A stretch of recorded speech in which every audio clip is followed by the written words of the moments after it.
who has been on this issue from his very first day here in Congress.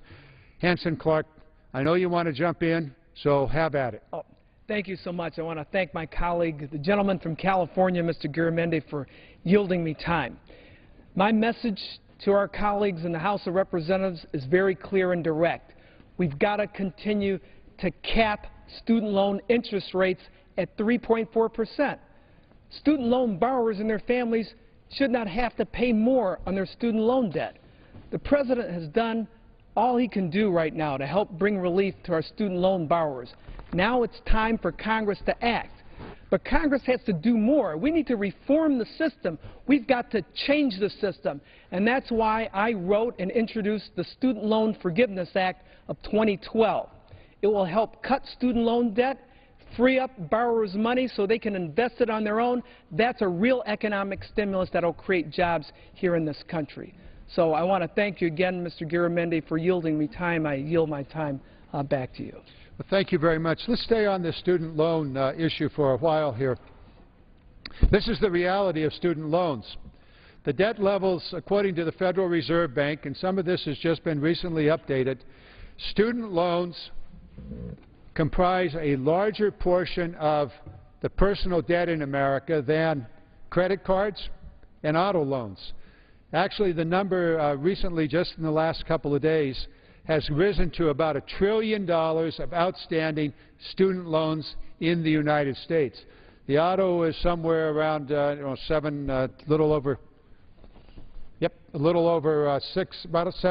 billion, and then the auto and credit cards about $700 billion. So we're talking about a huge amount of outstanding money, and when you double that interest rate, you're hitting right at the gut of every student and those who have graduated. And when you combine that with the Republican blueprint of immediately requiring a larger payment on graduation, you're really stifling the economy. And I know you wanted to talk about this, Mr. Clark, about the way in which the Republican proposal would actually slow down the economy by denying. Well, go ahead. You and I were discussing this earlier. No, thank you again, and you're absolutely correct. You know, if we keep the student loan burden low on our borrowers, I mean, it's not low. I mean, many student loan borrowers are paying like $1,000 a month on their loans. But the more that our borrowers can keep their money and invest it, start their own businesses, think about it. Our students, our graduates, are the ones that have the ambition and discipline to be able to go through school to graduate. They're likely the ones that would start their own businesses, be entrepreneurs. That's how you build jobs and create financial security for not only our families, but also economic security for our country. But many of our borrowers right now, they can't take the risk of starting their own business, even starting a family, let alone buying a home because of student loan debt. So if we can keep that debt as low as possible, that'll help stimulate our economy. It's a great job growth stimulus. Exactly right. I've had my kids graduate from college. Fortunately, they didn't have to take out student loans. We gave them 4 years, and the 5th and 6th year, they were on their own. But the student loans across this nation, over $1 trillion, right at $1 trillion now, the doubling of the interest rate, which was in the Republican budget blueprint, will stifle the economy. As those kids graduate, they have to pay off that loan immediately. Not just, as we propose, 15% of their disposable income, but even a higher percentage. That's money that they cannot use to buy a car. They got to pay the bank. That's money that cannot be used to start a home or buy a refrigerator or any other economic activity. Unnecessary. Now, we can't allow that to happen. And so what we need to do, and here it is. This is a ticking time bomb for the American economy. This is a ticking time bomb for the American economy. Today, after today, there is just 66 days left before the student loan interest rate doubles to 6.8%. Is action being taken? Mr. Clark, you have a bill in. The Democrats have proposed a bill that would keep the student interest rates where they are now, 3.4%, and pay for that by reducing the subsidy that every American taxpayer gives to the oil industry. Over $12 billion of our tax money, your tax money, the public tax money, now goes to subsidize the wealthiest, most successful, most profitable industry in the world, the oil and gas industry. So what we would propose that the Big Five that get more than $5 billion a year in your tax money to subsidize their fat profits, which over the last decade have been more than $1 trillion. Yes, that's right, more than $1 trillion of profit, and you're adding $5 billion a year of your tax money to their already substantial profits. We would take back that $5 billion and use it to reduce the interest rate on student loans. Now, the Republican proposal. Now, let's understand, this is a big issue across the United States. It's erupted on college campuses. There's outrage, there's concern. The Republican budget that came out of this House less than a month ago has hit the stone wall. The public doesn't like it. And so today, just late this afternoon, a proposal came from the Republican caucus to introduce a bill to not double the interest rate. Good. Well, how are you going to pay for it? Interestingly, you know how they're going to pay for it? They're going to take money away from seniors. In the Affordable Health Care Act, there is a provision that allows seniors to get free checkups, free preventative checkups. So the Republican proposal doesn't go to the millionaires, doesn't go to the billionaires, doesn't ask them for any sacrifice. Instead, it says, oh, yeah, we made a mistake on doubling the interest rates, and we're going to pay for it by taking the money away from seniors and their health care. You go, what in the world are you doing? What are you doing? Why would you do that? Why would you take from the poor and seniors more money and give it while keeping the millionaires, the billionaires, and the oil industry whole? I don't get it, but that's their proposal. Our proposal is to go to those that have extraordinary success, the oil industry, and say, after a century of subsidization by the American taxpayer, we're going to reduce that. And we're going to take that tax money back, and we're going to make sure that the students of America do not see a doubling of their interest payment on their student loans. Mr. Clark. Thank you, Mr. Garamendi. And then the other point that you're making about student loans and capping these interest rates, how they'll create jobs, that's absolutely right. When our borrowers are freed up to not have to pay these high interest rates, that'll create jobs. Now, some people say, well, the student loan borrower signed the student loan agreement that had the high interest rate on there, so they should pay that interest rate. But this is a main point. Those student loans that our government issues to students and to their parents to provide our students with a way to get their education when they can't afford to pay for that education. That's not just to help that student get a degree. Those loans are here to help our country become stronger.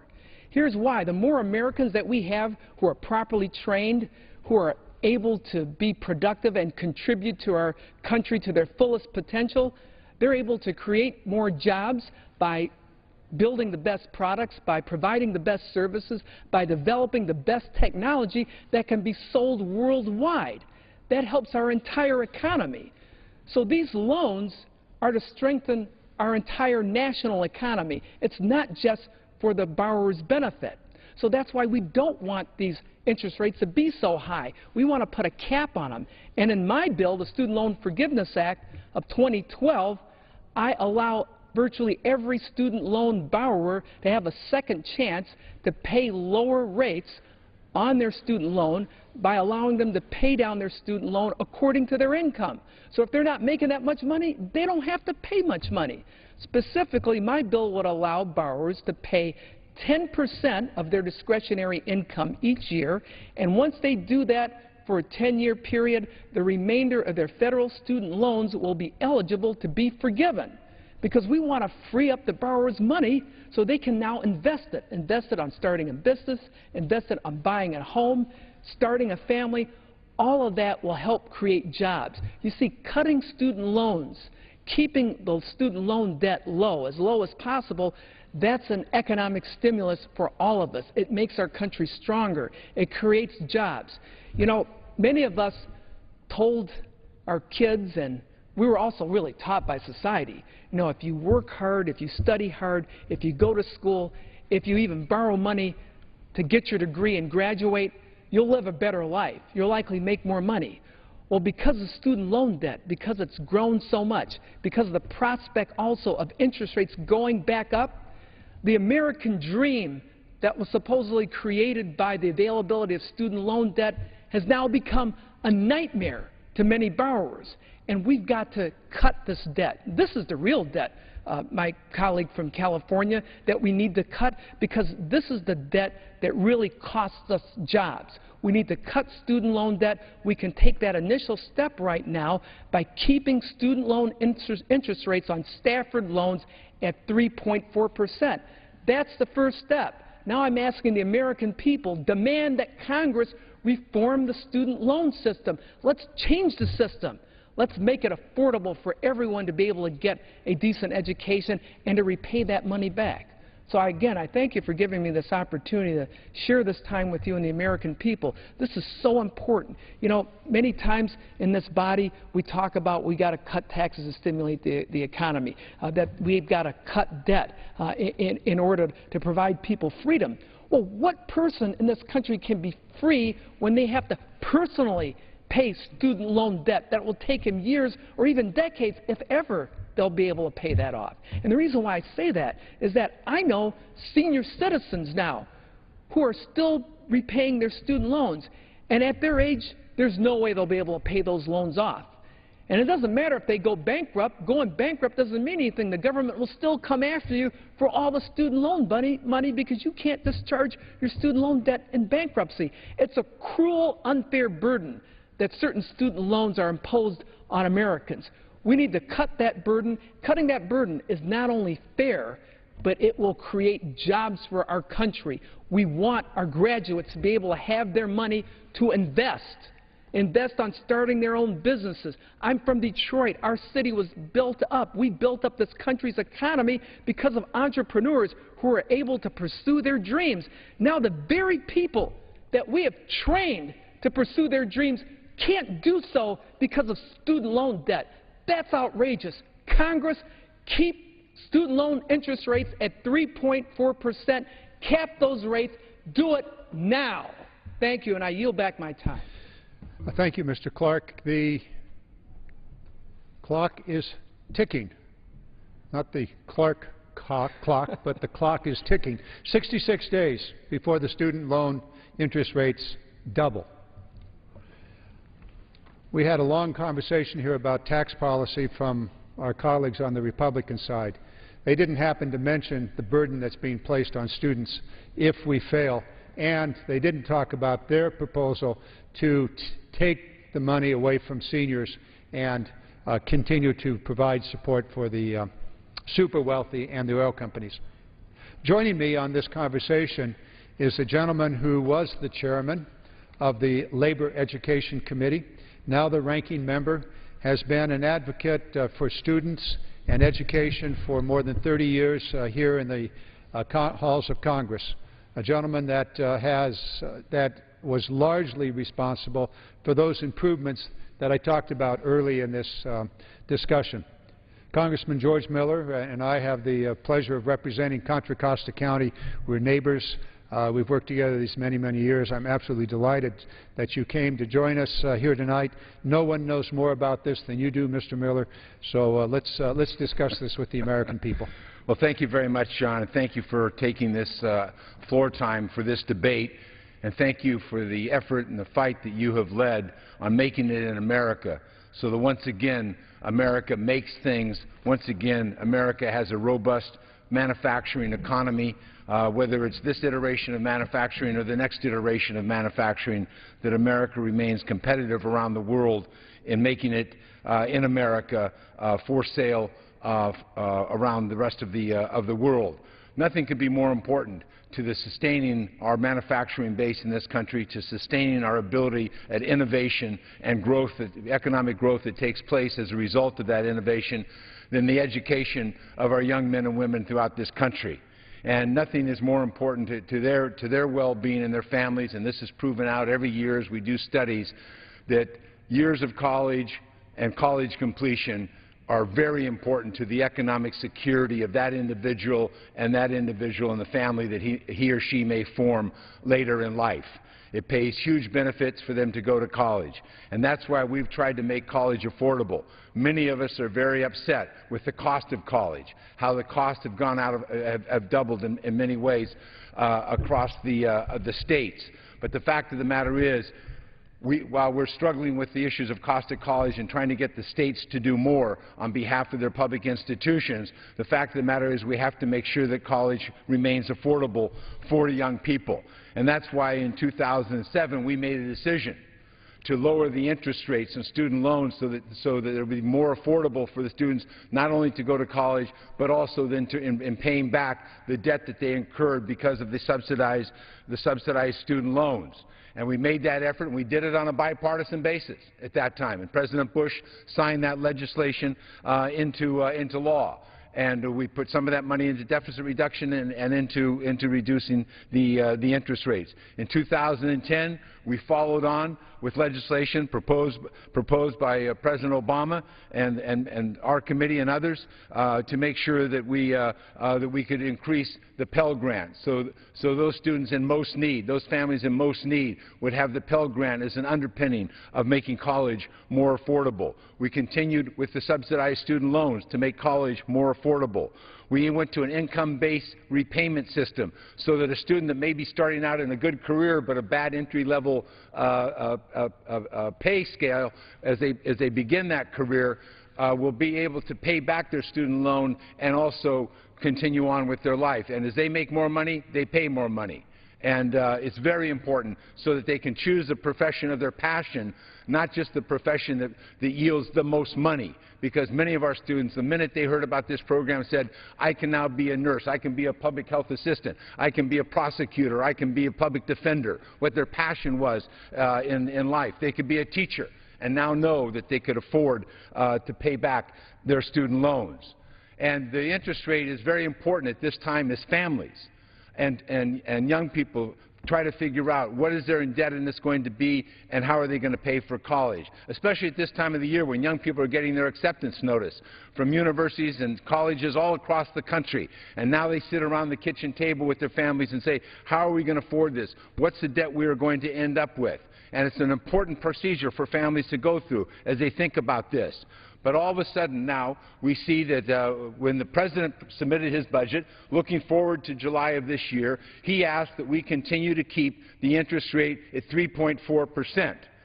And that's very important. That's the choice that President Obama made. The choice that the Republicans made in the Ryan budget was to let it go to 6.8%. And in fact, there was a unanimous vote on the Republican side for the Ryan budget to let it go to 6.8%. We think that's wrong. We think that's unfortunate for families in the middle of this economic turmoil that we're coming out of in this country, but they need these assurances. We think that interest rate should stay at 3.8%. Of course, we want to pay for it. Just as we paid for it for the first 4 years, we want to pay for it again. We believe that that should come out of the unfair tax breaks that are extended to oil companies that cannot be justified when the price of oil is $104 a barrel. They get the tax break when it's $134 a barrel. They get it when it's $150 a barrel. We think that time has come and gone, that the oil companies can continue to pursue the quest for oil and the recovery, and we appreciate that. But the fact of the matter is price alone provides them the basis on which to go out and seek out the hydrocarbons necessary for our economy and for the world economy at this time. So this is about choices. This is about choices. Do you believe the interest rate should be 3.4%, or do you believe it should be 6.8%? By unanimous vote, the Republicans said it should be 6.8%. But I have to tell you today, I'm quite excited of this dramatic turn of events, where the Republicans today have said that they want to keep the interest rates at 3.4%, and we welcome that. We welcome the fact that when they saw the President out in the country talking to young people, talking to parents, knowing that these parents and young people are going through this process of figuring out how to finance their education, that he made a compelling argument that this interest rate should remain for the next year at 3.8%, that the Republicans have come and decided that they embraced that provision. I was excited when I saw that the presidential candidate said he was for this. I was excited this morning when I read in the paper that the Republican leader in the Senate said nobody's against this. Oh, yes, my friends on the other side of the aisle were unanimously against this a week ago. But I think the President sold this idea to the nation and apparently sold the Republican Party. And we should welcome that, because that's in the interest and benefit, and we should work together to make sure that this happens on behalf of families and behalf of young people. But, of course, there's always a kicker when the Republicans do this. Our choice is that an unjustified tax cut to the largest oil companies in this country and in some cases the world, that we should stop providing these tax subsidies to those oil companies. Their choice, unfortunately, is this: to wipe out and to repeal the preventative medicine account in the Accountable Care Act, in the Health Care Reform Act, to wipe that out. So where do we find the Republicans paying for their desire now to join the President and lower the interest rates to 3.4%? They wipe out immunization programs for young children. So children now, we're going to send either less healthy children and children with fewer immunizations to school and in our community, or those parents are going to have to pay for it and they can't afford that. That's why we're doing that. They also chose to knock out screening programs for breast cancer. Once again, just as the Accountable Care Act extends health care to women, stops making women a pre-existing condition, that their gender denies them health care automatically under the current insurance systems, or makes it so expensive that it's very difficult for them or their families. Just as that's within the reach of women, the Republicans take away the preventive care that extends that screening to millions of women across the country. And then, of course, the screening for birth defects. The screening for birth defects for couples that are concerned or been told by their doctor that their child may have birth defects, or that the pregnancy may be with birth defects, and the choices and the difficulties that they have to make. But that screening is important in terms of early interventions, in terms of turning around the outcomes for these children.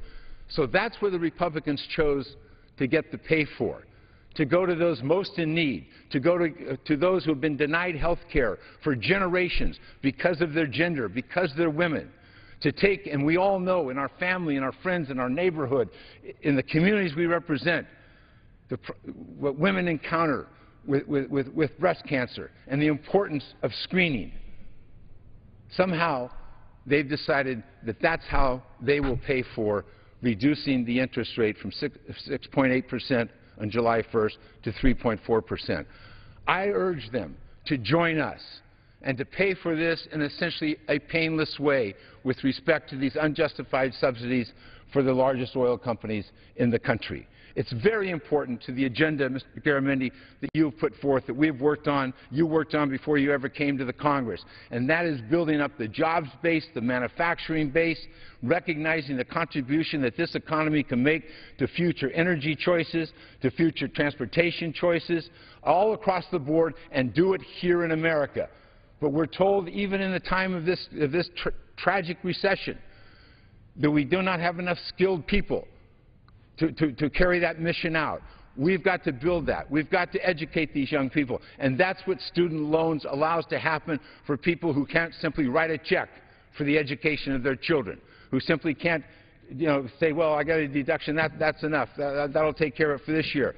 Families struggle to try and accomplish what every generation has, that their children will live better, will contribute more to America than we did in our generation. My grandparents wished it for me, my parents wished it for me, and they worked hard to provide it. But when you say now, oh, but by the way, we're not going to allow for screening for poor women who might have breast cancer. We're not going to test for birth defects for young children. We're not going to provide immunization for young children. What are they going to do, turn America into a third world? We struggle to get the same immunization into the hands of poor people all around the world because we recognize the public health benefits. But they've chosen this. So I'm excited that they've seen the wrong direction that they were headed with the Ryan budget, the Republican budget, to double the interest rates on student loans. But I'm very, very concerned that they decided that they would extract the price from women and children once again, as they have in the past, in their budgets. And so I urge that we can get this student loan taken care of before the 66 days that you've put up there, before this time bomb goes off in the middle of every middle-income and low-income family in America. So thank you again for making this time available to us to discuss this. We hope that we'll have good action on behalf of all Americans, women, children, students, and their families. It's quite possible to do. It's quite possible to do. All we have to do is reach across the aisle and work together and make sure that we don't make victims out of part of our society so that others can go to school. Going to school is important. Women's health is important. Childhood immunization is important.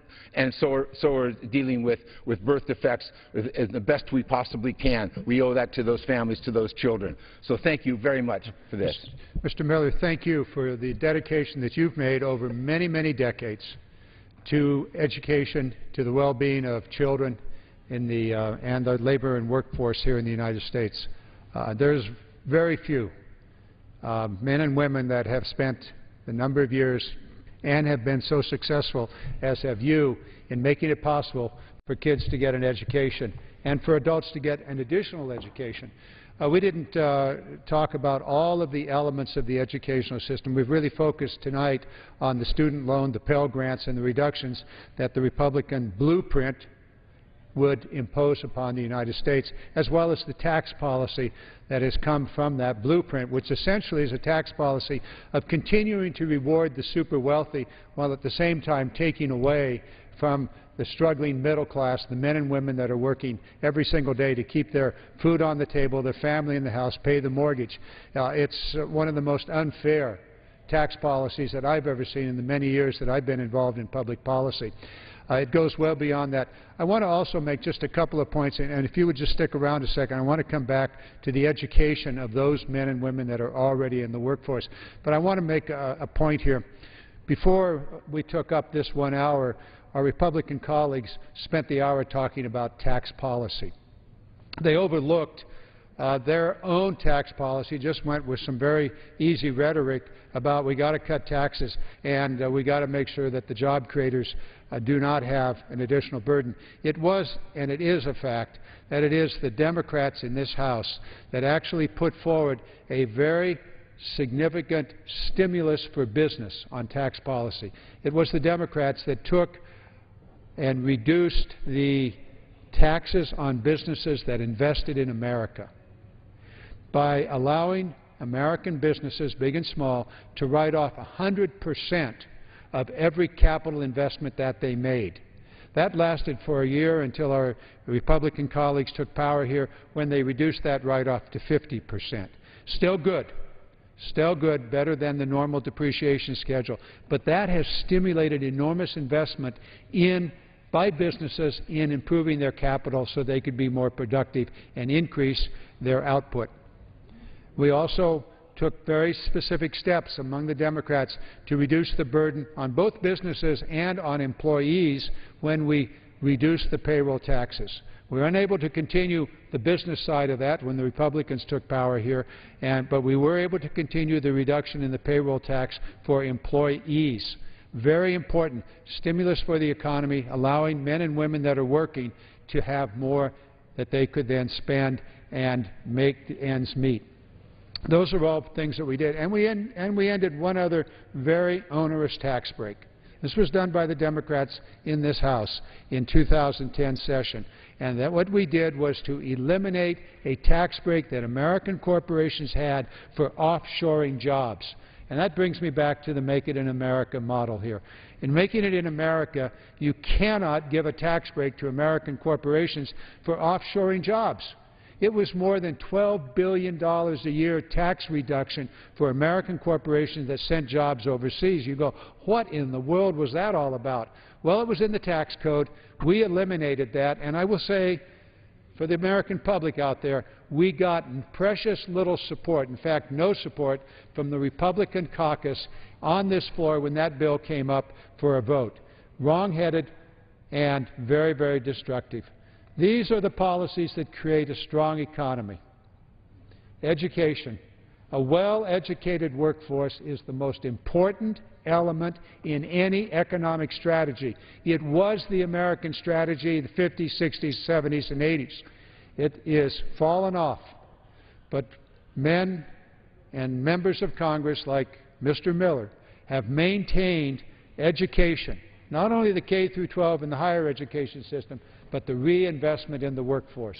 The reinvestment in the workforce, making sure that those men and women that are on the production line and those that have been laid off can go back to school, can get an upgrade in their education, learn better skills, perhaps as a welder or a computer technician or all the other thousands of different types of jobs, being able to go back to school in the workforce investment programs as well as in the Pell Grant programs that Mr. Miller put forward to allow community college students, part-time community college students, to be able to take out a Pell Grant.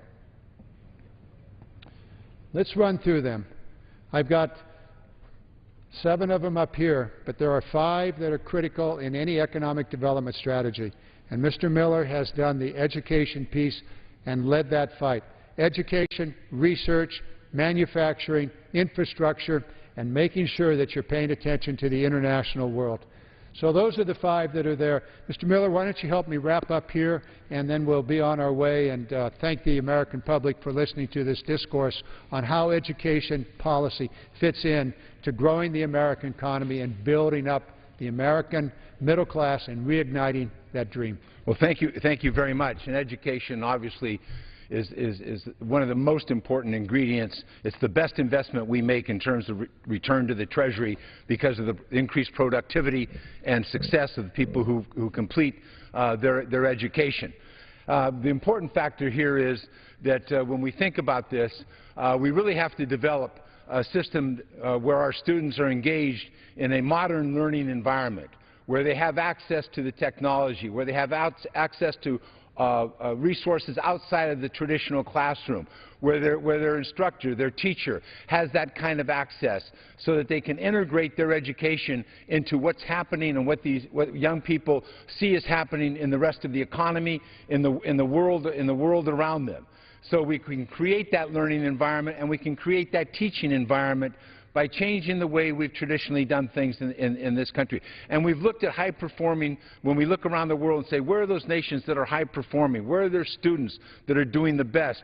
And we look at what's taking place in those countries, and we see this partnership between communities and parents and students and teachers working out, recognizing that that school is a huge economic asset of that community.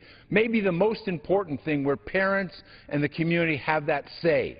And so that's what we're trying to develop. Unfortunately, we haven't been able to get to reform and the rewrite of No Child Left Behind yet in this Congress. It's been a number of years. We weren't able to do it in the last Congress.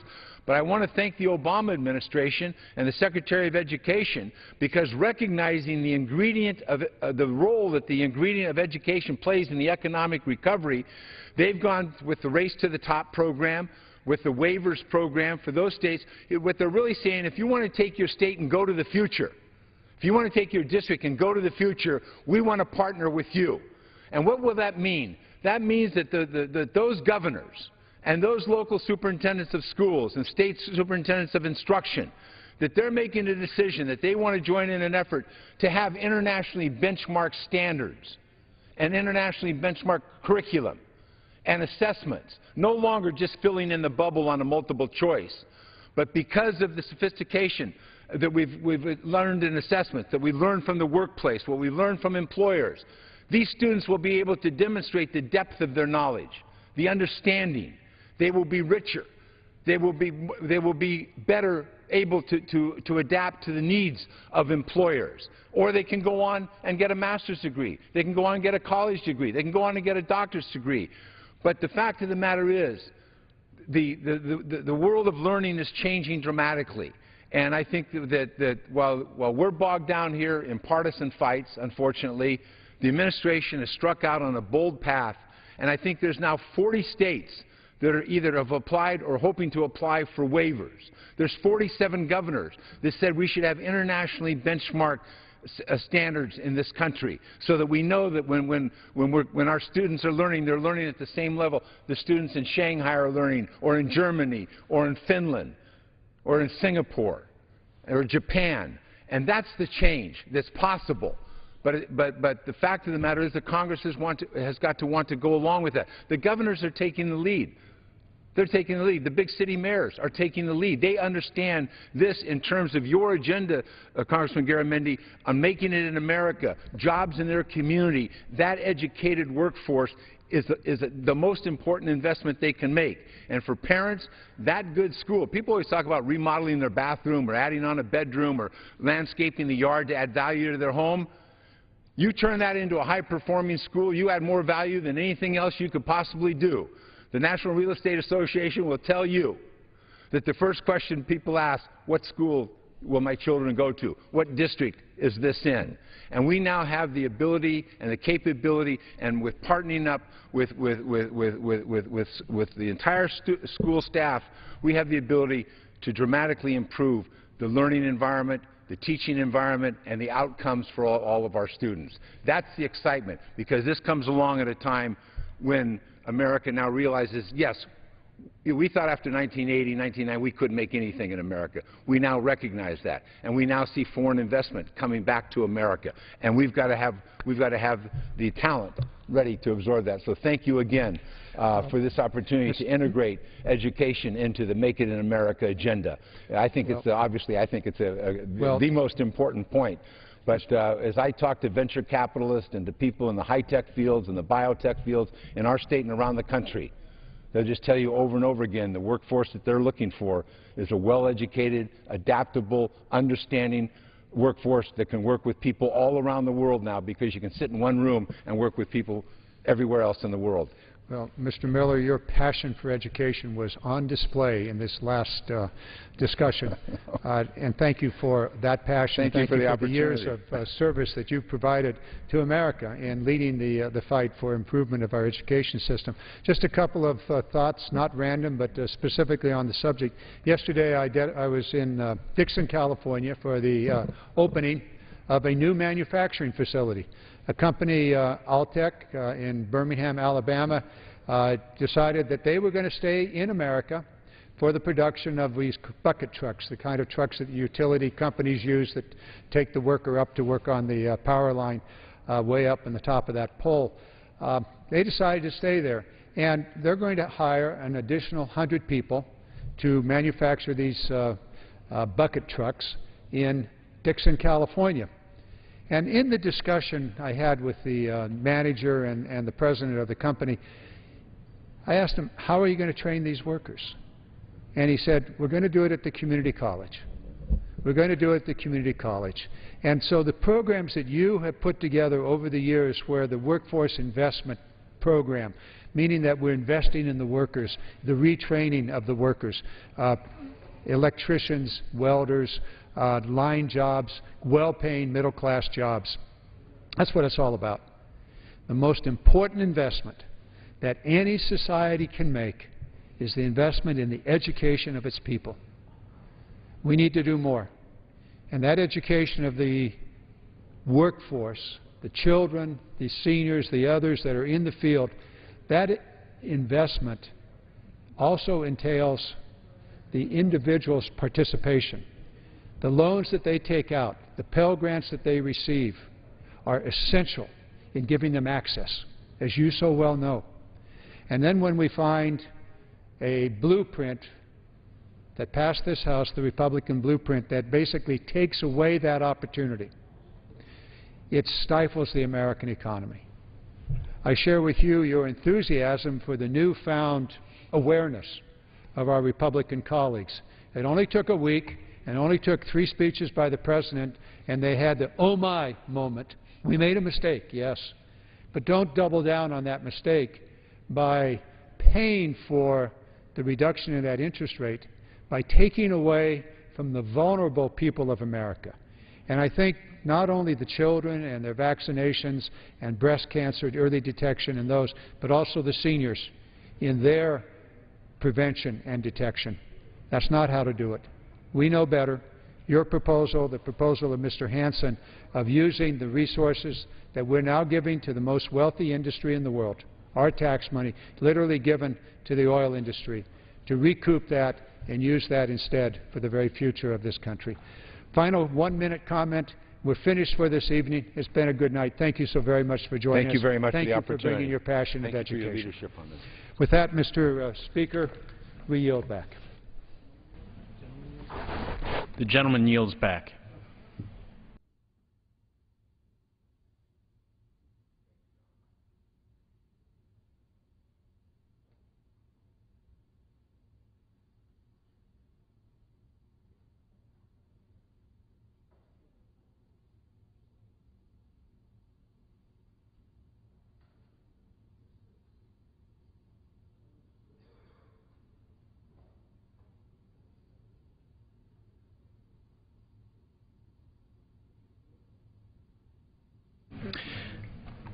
For what purpose does the gentleman from Florida seek recognition? Mr. Speaker, I sent to the desk a privilege report from the Committee on Rules for the filing under the rule.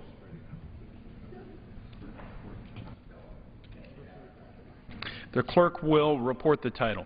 Report to accompany House Resolution 631, resolution providing for consideration of the bill, H.R. 3523, to provide for the sharing of certain cyber threat intelligence and cyber threat information between the intelligence community and cybersecurity entities and for other purposes, providing for consideration of motions to suspend the rules, providing for consideration of the bill, H.R. 4628, to extend student loan interest rates for undergraduate federal direct Stafford loans and for other purposes. Referred to the House calendar and ordered printed. Mr. Speaker, I move the House do now adjourn. The question is on the motion to adjourn. Those in favor say aye. Aye. Those opposed, no. The ayes have it. The motion is adopted. Accordingly, the House stands adjourned until 10 a.m. tomorrow for morning hour debate. Today in the House, members debated several bills dealing with government spending and highway and mass transit programs.